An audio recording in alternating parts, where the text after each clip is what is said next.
pièce de théâtre qui aborde avec humour l'égalité femmes-hommes. Ça s'appelle Mondial Placard. C'est au théâtre Tristan Bernard de Paris jusqu'au 30 avril.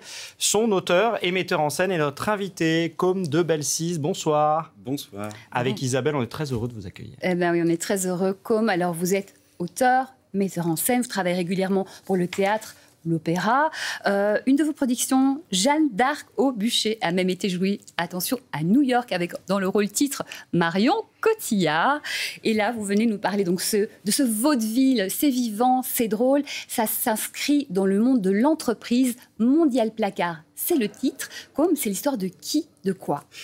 Alors, Mondial Placard, c'est une entreprise qui est un peu une entreprise à l'ancienne, et le PDG fondateur de cette entreprise se dit il faut rentrer dans la modernité, et pour ça il se dit il faut absolument que je nomme une femme à un poste de direction, et ça va être très très mal vécu par une partie des cadres qui se sentent mis en danger, notamment voilà, celui qui pensait avoir le poste, qui s'y préparait depuis plusieurs années et qui se sent victime d'une grande injustice.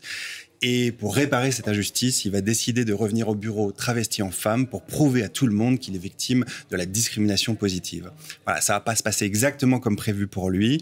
Et c'est une pièce avec 7 personnages, 7 comédiens, où on aborde ces questions d'égalité, de genre, par plein d'axes différents. Et j'irai avec l'axe principal qui est celui de la comédie, du plaisir, de la légèreté, avec cette idée maîtresse, c'est que grâce à la légèreté, grâce au plaisir de la comédie, on peut enclencher une réflexion en profondeur sur ces questions. Bon, c'est évidemment un sujet d'actualité. Vous, qu'est-ce qui vous a donné l'idée de monter cette pièce, d'écrire cette pièce ?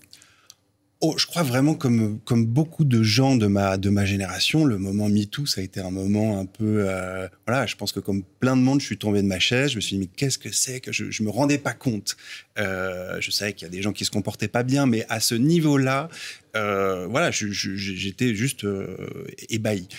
Et j'ai eu envie de m'emparer de la question, mais il fallait trouver un axe. Et cet axe, je me suis dit, je vais commencer par interviewer des femmes chefs d'entreprise. Qu'est-ce que c'est que d'être une femme aujourd'hui et de réussir une belle carrière?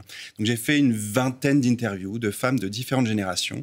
Et à partir de ça, eh bien, j'ai tiré les fils pour écrire cette comédie avec, je dirais, vraiment cette idée que pour aborder des sujets aussi complexes, qui sont parfois un peu clivants, eh bien, le théâtre a la nécessité de ne jamais être moraliste.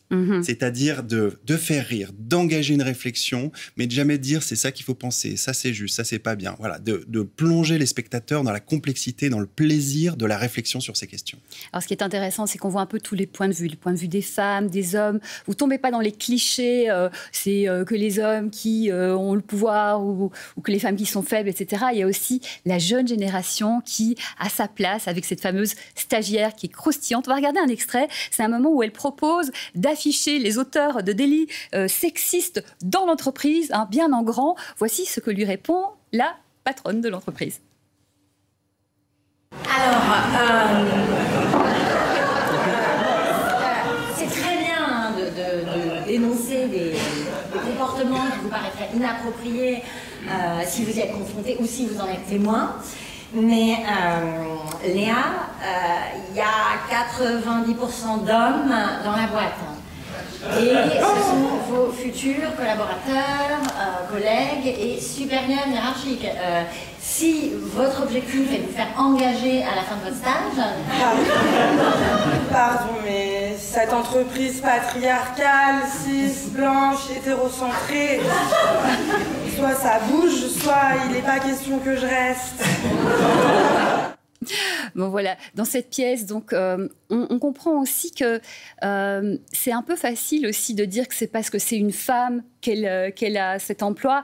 Finalement, il y a des réflexes qui font que ça peut être aussi une bonne excuse de dire que, plutôt que de dire j'ai pas été assez bon, bah non, mais c'est parce que c'est une femme, quoi. Ah oui, mais la pauvre, quand elle arrive à ce poste, elle a vraiment tous les clichés. Parce que à la fois la pièce, je crois, n'est pas cliché, mais elle joue aussi, elle s'amuse avec les clichés. Ouais. Et donc, évidemment, quand Marion arrive à ce poste, il y a le réflexe de, évidemment, c'est une femme quota. L'autre chose, c'est, elle a une aventure avec le patron et c'est grâce à ça qu'elle a... Enfin, voilà. Il y a tous les clichés de méfiance vis-à-vis du corps féminin.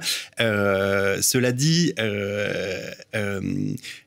alors, je peux pas tout dévoiler parce que ça serait vraiment trop dommage. Mais voilà, il y a des clichés dans tous les sens et on joue de tous les clichés et de tous ces biais qui orientent notre manière de voir les autres et de se voir nous-mêmes. C'est très intéressant parce que c'est une pièce qui vraiment mène à réfléchir sur la place de chacun et sur le monde qui évolue. Finalement, ça parle de l'adaptation au changement, à ce monde qui change, qui évolue tout le temps.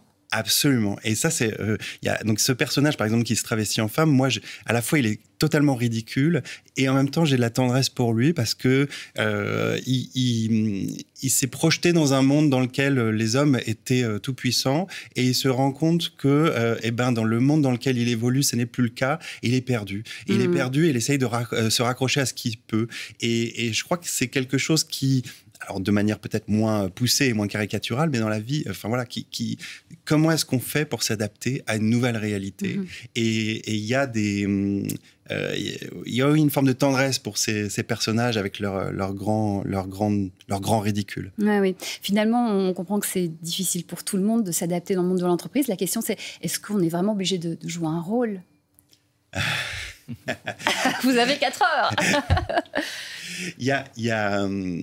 On jouait tout à l'heure et quelqu'un dans le public m'a dit mais finalement ce personnage, quand il se travestit, on a l'impression qu'il y a quelque chose qui se libère en lui. Oui. Et moi, c'est quelque chose que je crois que j'envie beaucoup aux acteurs, c'est que quand on joue un rôle, quand on est derrière un masque, on éprouve un sentiment de liberté qui peut être assez grisant. Et on le ressent vraiment sur scène, c'est vraiment drôle, c'est un vaudeville, hein. Les portes claquent, mais il y a des messages, et ça c'est vraiment intéressant. Ça s'appelle Mondial Placard, c'est au théâtre Tristan Bernard. Merci infiniment, c'est un plaisir de vous avoir vu sur notre antenne. Merci.